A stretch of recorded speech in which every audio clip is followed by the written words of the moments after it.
కొమ్రం భీం ఆసిఫాబాద్ జిల్లాలో ప్రజలకు దడ పుట్టిస్తున్న ఏనుగును తరలించడానికి ఆపరేషన్ మొదలైంది. థర్మో డ్రోన్లతో ఏనుగు సంచారాన్ని అటవీ అధికారులు గుర్తిస్తున్నారు. కాగడాలతో కదిలించడానికి సిద్ధమయ్యారు. మరిన్ని వివరాలు మా ప్రతినిధి అంజయ్య అందిస్తారు. సాధారణంగా అయితే పులులు వేటాడుతుంటాయి, అదేవిధంగా వెంటబడి ఏదైతే వేటాడుతుంటాయి. కానీ తెలంగాణ రాష్ట్రంలో కొమ్రం భీం జిల్లాలో ఏనుగు దడబుట్టిస్తుంది, అదేవిధంగా ప్రజల ప్రాణాలు తీస్తుంది. అయితే ఏనుగు సైకాలజీ ఏ విధంగా ఉంటుంది, ఎందుకు దాడి చేస్తుంది, మనుషుల ప్రాణాలు ఎందుకు తీస్తుంది అనే అంశంపై మనతో మాట్లాడడానికి చీఫ్ వైల్డ్ ఆఫీసర్ మనతో పాటు ఉన్నారు. వారిని అడిగి తెలుసుకుందాం. సార్, ఏనుగు అంటేనే సహజంగా కొంత ప్రజలందరూ కూడా ఎవరైతే చిన్నపిల్లలు కూడా ఒక ఆప్యాయతను ప్రేమను పంచే విధంగా ఆడుకుంటారు. కానీ ఇక్కడికి వచ్చిన ఏనుగు మాత్రం ఇద్దరు ప్రాణాలు తీసింది, దాడులు చేస్తుంది. ఎట్లా చూడాలి ఏనుగు మనస్తత్వాన్ని? ఇప్పుడు మీరు ఇది దాడాలు చేసుకుంటే ఇది కొంచెం కష్టం, అది కాదు, కరెక్ట్ కాదు. ఎందుకంటే ఇది మీరు ఇంతకుముందు చెప్పిన తర్వాత అక్కడ నుంచి నిన్న రాత్రి బహుశా అక్కడ నీళ్ళు కొరికి వచ్చి ఉండవచ్చు. తర్వాత నీళ్ళ నుంచి ఆ సింగిల్ నోల్ టస్కర్, కాబట్టి టస్కర్ మామూలుగా ఒంటరిగా తిరుగుతారు. టస్కర్ హళ్ళలో ఉండరు, మామూలుగా మేల్ టస్కర్ ఇప్పుడుగా ఒంటరిగా తింటారు. సో వాళ్ళు తిరుగుతున్నప్పుడు అటు సైడ్ పోకుండా ఈ సైడ్ వచ్చింది. ఎందుకంటే మహారాష్ట్రలో ఆయన రెగ్యులర్ విజిట్ చేసేవాళ్ళు. సో అక్కడ వచ్చింది కాబట్టి ఇక్కడ వచ్చిన తర్వాత ఏమైంది, పబ్లిక్ కూడా ఫస్ట్ టైం చూశారు. పబ్లిక్ కూడా ఐడియా లేదు ఇక్కడ వస్తుందా లేదా. ఆడ పొలాల్లో ఎవరు ఉంటే ఆల్ ఆఫ్ సడన్గా ఏదైనా వాళ్ళు ఎదుర్కొంటే ఆయనకి ఐడియా లేదు, మన చనిపోయారు మనిషి కూడా ఐడియా లేదు.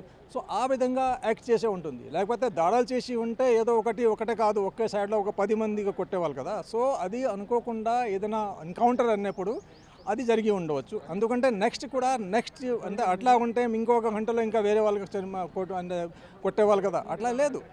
ఎందుకంటే ఆయన మళ్ళీ అక్కడి నుంచి రాత్రి అంతా తిరిగి అటు సైడ్ కింద వరకు వచ్చింది. మళ్ళీ పొద్దున వెళ్ళినప్పుడు చీకటి 5:30 టైంలో అది కూడా ఆల్ ఆఫ్ సడన్ ఎవరైనా ఎదుర్కొంటే సో బిహేవియర్ వాళ్ళకే తెలియదు, మనకు కూడా తెలియదు ఏ విధంగా రెస్పాన్స్ అయిపోవాలి ఆల్ ఆఫ్ సడన్గా అయితే. సో ఆ విధంగా అది డెత్ ఉండవచ్చు. దీనికి ప్రత్యేకంగా బహుశా ఇది దాడి చేసి ఉంటే ఇంకా చాలామంది లేకపోతే అట్లా చనిపోయేవాళ్ళు కదా. సో అది ఉంది కాబట్టి తర్వాత చూడండి ఇక్కడ నుంచి వాళ్ళు బహుశా మాకు ట్రైన్ ప్రకారంగా కనపడుతుంది, బహుశా వాపస్ పోయే అవకాశం ఉంది. ఇప్పుడు చెప్పలేము కాబట్టి. సో ఆ విధంగా ఎందుకు మామూలుగా బిహేవియర్ అట్లా ఉండదు, ఏ అనిమల్కి ఉండదు, అది కూడా ఉండదు. కాబట్టి అందుకనే మేము కూడా పబ్లిక్కి చెప్తున్నాము, పబ్లిక్ ఫస్ట్ టైం కాబట్టి మీరు అప్పంతగా అలర్ట్గా ఉండండి. కానీ కన్ఫైన్డ్ ఉండి బయట రాకండి ఒక 2 రోజు.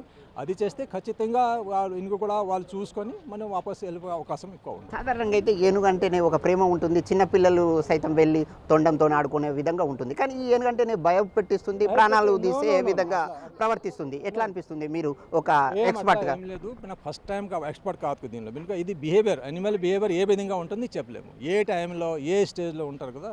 వేరే కొన్ని టైంలో మస్తు వస్తుంది, అది సెక్సువల్ ప్రొడక్షన్ టైంలో, ఆ టైంలో వేరే ఉంటుంది.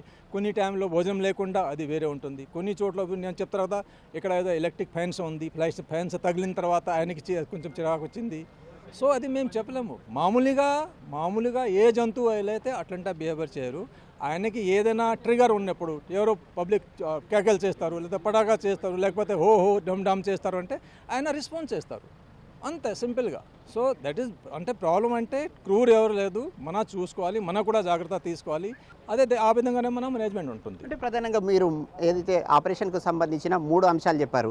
ఒకటి ఏదైతే హుల్లా పార్టీకి సంబంధించిన వాళ్ళని తీసుకురావడం, రెండవది ఏదైతే టపాకాయలు తీసుకురావడం, అదేవిధంగా మూడోది ఏదైతే ఒక ఏనుగును మచ్చిక వేసుకోవడానికి ఇంకొక ఏనుగును తీసుకొచ్చి మచ్చిక చేసుకొని ఆ ఏనుగును తరలించే విధం, ఇంకొకటి 4వది ఏంటంటే మత్తుమంది ఇచ్చే ప్రాసెస్ కూడా ఉంటుంది.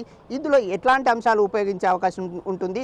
అదేవిధంగా ఇక్కడ నుంచి ఏనుగును ఏ ఆపరేషన్తో మహారాష్ట్ర సరిహద్దులు దాటిస్తారు? అది ఇప్పుడు దీనికి ఆపరేషన్ ఇది పరిస్థితి చూసుకొని ఉంటుంది. మాకు ఆప్షన్ ఉంటాయి, ఏ విధంగా ఆయన బిహేవ్ చేస్తారు ఆ విధంగా ఆపరేషన్ ఉంటుంది. సో ఏమేమి చెప్పలేము, ఇది ఆప్షన్ రకరకాలుగా ఉంటాయి. ఎట్టు పరిస్థితి వచ్చిన తర్వాత ఆ పరిస్థితి ప్రకారంగా ఉంటుంది. ఈ ఏనుగును తరలించడానికి అన్ని పద్ధతులు ఏవైతే ఏ పద్ధతులు అవలంబించాలో ఆ పద్ధతులన్నీ కూడా అవలంబిస్తాం. ఒక్కొక్క స్టేజీని బట్టి ఆ అంశాలను అనుసరించి కూడా ఇక్కడ నుంచి ఏదైతే కొమ్రం భీం జిల్లాలో దడబుట్టిస్తున్న ఏనుగును మహారాష్ట్ర తరలిస్తామని వైల్డ్ లైఫ్ అధికారులు చెప్తున్నారు. కెమెరామెన్ భూమేష్తో Anjaiah, big TV news, Komram Bheem జిల్లా.